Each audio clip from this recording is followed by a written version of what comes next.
어제는 우리가 두 번째, 세 번째 환상을 보았습니다. 그 두 번째 환상, 세 번째 환상 속에서 이제 그 울타리를 불로, 그래서 불성곽이라는 말씀을 했고, 그것을 이제 화염검으로 비교를 해서 하나님이 택한 자녀들은 누구도 해하지 못한다. 하나님이 반드시 지키시고 보호하신다라는 말씀을 맺었는데요.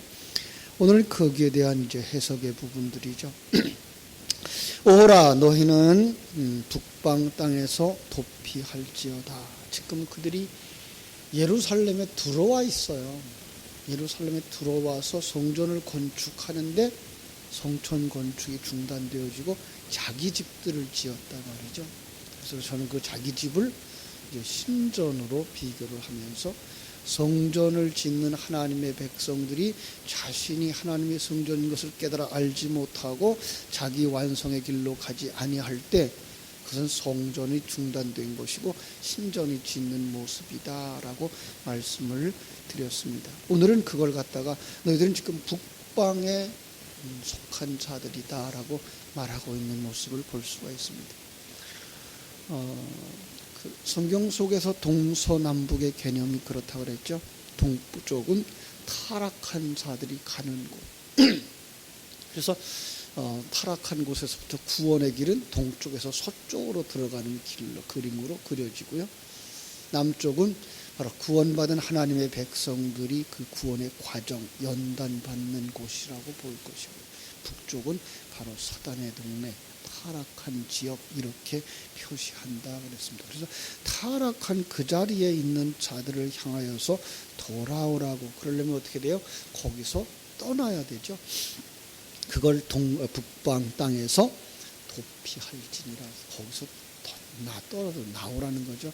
하나님께서 우리를 애굽에서 부르시는 것과 바벨론에서 부르시는 것을 동시적으로 말해서 우리를 이 북방에서 도피하라고 말씀하신다라는 거예요. 그런데 우리가 알다시피 우리는 자신들이 거기서 도피할 만한 능력이 없다는 것을 발견하게 되죠. 왜죠? 타락한 자이기 때문에. 그리고 우리는 거기를 좋아하고 있어요. 세상에 빠져서 세상을 좋아하고 세상을 사랑하며 살고 있어요. 그것은 이 지금 보이는 것들만 사랑한다는 것이 아니라 우리는 아예 거기에 사상에 젖어 있어서 세속적 사상에 빠져 있는 것, 그것이 이제 바벨론, 그것이 이제 북방 이렇게 말씀하는 거예요. 하나님은 거기서 어떻게 하시죠? 말씀으로 일하시죠. 그래서 여호와의 말씀이니라 이렇게 말씀하죠. 이는 내가 너희를 하늘 사방에 바람같이 흩어지게 하였음이라. 여호와의 말씀이니라. 흩어지게 한 그것도 하나님이 하셨다라는 거예요. 이건 하나님의 허용으로 볼 수가 있죠. 구원을 더 정확하게 우리에게 설명해 주기 위해서 하나님은 여러 가지 그림들을 보여주고 있는데 하나님의 허용의 그림들을 보여주시는 거죠. 에덴 동산에서 아담과 하와가 선악과를 따먹고 타락하는 것도 하나님의 허용이죠. 물론 인간의 욕망, 나 중심의 세계를 세우려고 하는 그것 때문이기도 하지만 하나님의 허용이 없이는 절대로 불가능한 일인데 하나님은 어떤 큰 계획을 가지고 계시기 때문에 그걸 허용하시는 거죠. 그렇습니다. 탕자의 비유에서도 역시 마찬가지라 그랬어요. 탕자의 비유. 탕자, 아버지가 재산을 주지 않으면 절대로 떠날 수가 없어요. 그런데 아버지는 재산을 주어요. 분명히 그러할 것을 아는 전능하신 하나님의 입장에서의 아버지임에도 불구하고 그 아들에게 허용하죠. 그래서 그 아들이 그 자기 것을 다 팔아가지고 이제 세상으로 나가는 거죠. 그 세상에 나가는 것이죠. 그리고 은혜를 입고 보니까 자기가 살아가는 곳이 돼지우리간인 것이 발견되어지는 것입니다. 그리고 아버지 집에 가야 할 것을 깨달아 알고 돌아가는 길, 거기에 십자가가 있는 것을 이제 우리가 발견하게 되고, 마침내는 아들의 권위가 회복되어지고 의의 옷이 입혀지고 복음의 신발이 신겨지는 바로 그 모습으로 구원을 설명했다라고 말씀을 드렸습니다. 바로 우리들의 모습이 그거예요. 그런데 우리가 그렇게 될 때 어떻게 하신다고요? 하나님의 말씀으로 일하신다라는 이야기를 하고 있는 거죠. 그래서 말씀은 이사야서 55장 10절로 11절에서 말씀한 것처럼 비와 눈이 하늘에서 내려서 다시 그리로 가지 않고 토지를 적시어서 싹이 나게 하며 열매를 맺게 하여 파종하는 자에게 종자를 주며 먹는 자에게 양식을 줌과 같이 내 입에서 나가는 말도 헛되이 내게로 돌아오지 아니하고 나의 뜻을 이루며 나의 명하여 보낸 일에 형통하리라 라고 말씀하신 거죠. 말씀이 일하시죠. 말씀이 그리고 말씀이 신실하게 성취되어지는 누가 하시는 일에 하나님이 하시는 일인 것을 우리가 알 수가 있습니다. 그 말씀은 약속대로 진행되어지는 것이죠. 그리고 그 말씀대로 완성되어지는 것을 우리가 볼 때 이것이 하나님의 계획을 펼친 것이며 하나님의 일하심을 펼친 것이며 하나님이 지금도 일하고 있다는 것을 말씀을 통해서 우리로 하여금 깨달아 알게 하시고 그 말씀이 우리 속에서 지금도 일하고 있구나라는 걸 깨달아 알 수 있게 하시는 말씀입니다. 그래서 7절은 이렇게 말합니다. 바벨론 성에 거주하는 시온아 이제 너는 피할지니. 다시 말해요. 그들 지금 예루살렘에 돌아와 있어요. 그런데 그들의 마음을 뭐라고 말하고 있어요? 너희들 지금 바벨론에 있는 거예요. 우리가 교회 안에 와 있어요. 그런데 우리의 마음이 아직 세상에 있다는 거예요. 너희는 예루살렘이라는 거예요. 시온이라는 거죠. 그러니 너는 거기 있을 사람이 아니라는 거죠. 세상에 묶여 있고 세상적 사고에 잡혀 있고 내가 왕이 되어져 있고 내가 중심인 자리에 있고 싶어하는 그 세속적인 가치관과 세속적인 세계관, 인생관 속에서 나오라는 거죠. 또 다른 말로 말하면 빨리 옛사람 벗어버려라. 옛사람 십자가에 못 박으라는 거예요. 극단적인 단어를 사용한다 그러면 옛사람을 죽이라는 거죠. 그걸 뭐라고 말씀하고 있는 거예요? 여기서 너는 피할지니라 라고 말씀하고 있는 거예요. 만군의 여호와께서 이같이 말씀하시되 영광을 위하여 나를 너희를 노력한 여러 나라로 보내셨나니 하나님의 사자죠. 예수 그리스도의 사역이고요. 너희를 범하는 자는 그의 눈동자를 범하는 것이다. 바울 사도가 이 음성을 들었죠. 그죠? 바울 사도가 다메섹 도상에서 고꾸라진 다음에 그죠?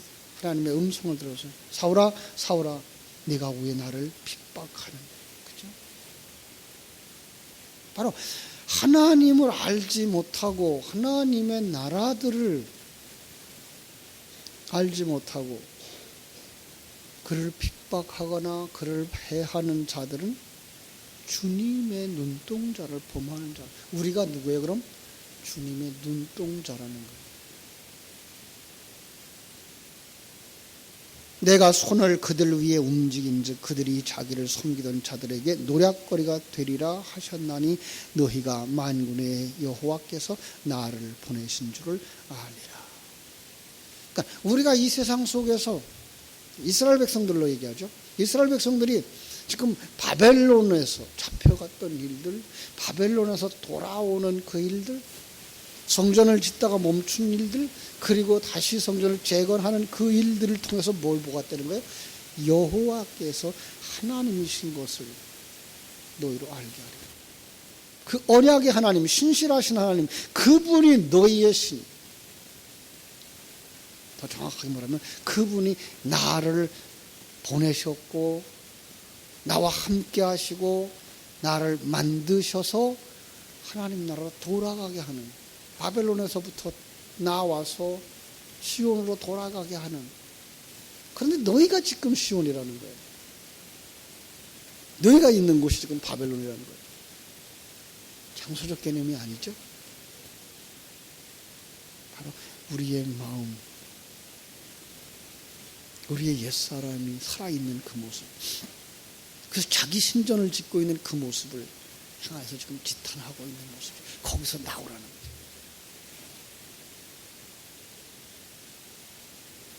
결국은 어떻게 하게 될까요? 10절. 여호와의 말씀에 시온에 따라 노래하고 기뻐하라. 이는 내가 와서 네 가운데에 머물 것임이니라. 요한복음 1장으로 말하면 말씀이 육신이 되어 우리 가운데 거하시는, 우리로 말하면 예수님을 영접해서 내 안에 모시는 그분이 우리 속에 들어오시겠다는 얘기죠.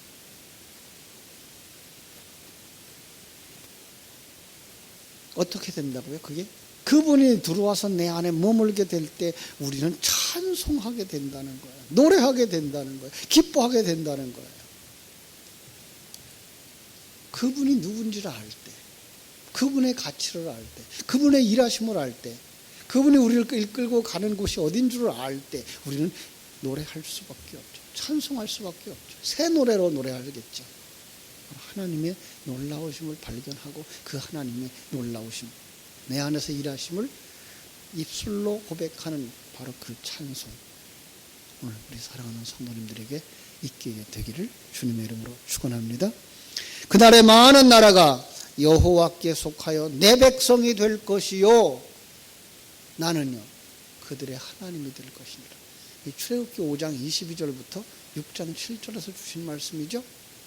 하나님의 일하심을 통해서 반드시 너희를 내 백성으로 삼고, 더 잘 묘사하면 너희를 내 아들로 삼고 나는 네 아버지가 되리라.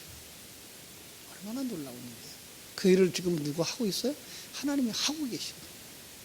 그런데 하나님이 그 일을 하는데 밖에서 하는 게 아니라 우리 안에서 하기 때문에 우리가 그 일에 동참자가 되어줘야 되는 거고, 우리가 거기서 벗어나려고 몸부림쳐야 되는 거죠.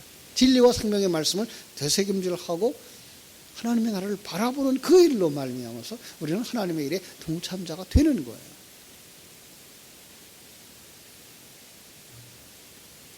12절. 여호와께서 장차 유다를 거룩한 땅에서 자기 소유를 삼으시고 다시 예루살렘을 택하리니 모든 육체가 여호와 앞에서 잠잠할 것입니다. 예? 신령한 눈이 열려지고 하나님의 일하심이 보여질 때 우리는 어떻게 된다고요? 잠잠할 수밖에 없죠. 이제까지는 내가 큰 자인 줄 알고 내 판단이 옳은 줄 알고 함부로 행했던 사람, 그 앞에 전능하신 하나님, 이 우주를 만드시고 하나님의 백성들이 살아가는 이 세상을 만드시고 그 속에서 다스리고 역사를 보며 지금도 일하시는 그 하나님의 위대하심 볼 때에 내가 먼지만도 못한 내가 큰 소리 쳤던 것 생각하면 어떻게 될까요? 입을 다물 수밖에 없죠. 감히 어떻게 말하겠어요? 그런 일을 통해서 나를 만드시고 그런 일을 통해서 누군가를 만드시고 누군가를 위하여 하나님이 그 일을 하고 계시다는 것을 깨달아 알 때 우리가 감히 어떻게 그걸 평가하며 손가락질하며 비판할 수 있겠어요? 우리 그냥 잠잠할 수밖에 없는 거예요. 너무나 놀라우신 하나님 앞에 이걸 어떻게 하시겠다고요? 하나님이 하시겠다고. 지금 우리 안에서 일하고 계셔요. 그래서 눈이 열려진 사람들 감히 비답해서, 그죠? 요즘도 그러죠. 요즘도 어둡던 이렇게 침침하던 날 속에서 햇빛이 강하게 비칠 때 그 햇빛을 바라볼 수가 없어요. 감히 햇빛을 바라볼 수가 없어요. 마찬가지죠. 감히 하나님 앞에 무슨 말을 할 수 있겠어요? 그게 뭐예요? 하나님의 전능하심을, 하나님의 일하심을 깨달아 아는 자들의 모습이라고 하는 사실입니다. 다시 한번 우리를 향하신 하나님의 큰 계획을 바라다 보며 하나님이 우리를 부르시고 계시다는 사실, 우리가 교회 안에 나와 있지만 그 속에서 우리를 또 부르시고 있는, 그들이 예루살렘에 돌아왔지만 거기서부터 또 부르시는 그 하나님의 음성을 들을 수 있는 귀가 열려진 성도들, 그리고 그 하나님이 나타나셨을 때 그 앞에 잠잠할 수밖에 없도록 하나님 우리의 눈을 열어주시기를, 그것을 보고 깨닫고 그 하나님이 버러지만도 못하고 먼지만도 못한 아주 작고 작은 내 앞에 사랑으로 다가오시고 긍휼로 다가오시고 따뜻함으로 다가오실 때 우리는 입을 열어서 하나님을 찬송할 수밖에 없을 것입니다. 그 하나님을 경험하고 그 하나님을 참으로 누리면서 오늘도 찬송하는 하루 되시기를 주님의 이름으로 축원합니다. 기도하겠습니다. 하나님 우리 아버지,